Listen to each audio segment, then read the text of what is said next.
health care bill that was just produced by Senator McConnell is devastating for America and even more devastating for New York.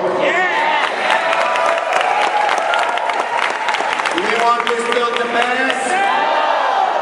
Are we going to fight it with every ounce of strength we have? And just to show you the support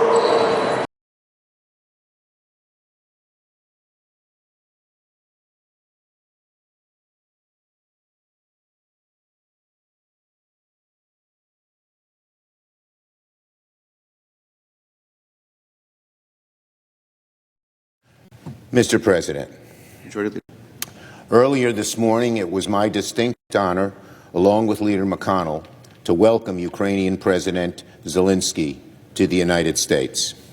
It's always a privilege to welcome a foreign head of state to the Capitol, but rarely in history have we heard directly from a leader who is fighting for his country's survival and fighting to preserve the idea of democracy. I told the members that right now this courageous man is at the fulcrum of democracy and freedom. And my message to President Zelensky and to my colleagues was simple. America must always stand with our friends around the world, and that includes the people of Ukraine. President Zelensky could not have arrived at a more crucial moment for his country and for Congress. Right now, Ukraine is engaged in a major counteroffensive against Putin's forces to reclaim their own territory and turn the tide of their bloody and brutal conflict. But it is also a moment for Congress, too. It's very clear that if we were to have a government shutdown or pass a CR without Ukrainian aid, the damage that would occur on Ukraine's campaign would be devastating. In fact, to quote President Zelensky in the room, and this is a quote, he said, "If we don't get the aid, we will lose the war." That's a quote from President Volodymyr Zelensky. That's how stark the issue is.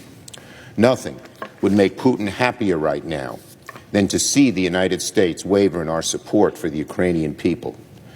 This is not just about Ukrainian security, but as President Zelensky reminded us, it's about American security as well, because a victorious Putin would be an emboldened Putin. What is the point of cutting off support now when we're at a turning point in the war, when we've invested a large amount of resources to get to this turning point?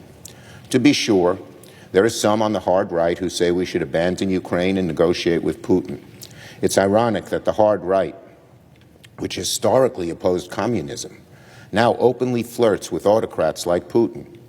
Giving Putin what he wants, for America to abandon Ukraine, that is what Putin wants, would be a terrible, terrible mistake, and one, I think, that would come back to haunt us more rapidly and quickly than people believe.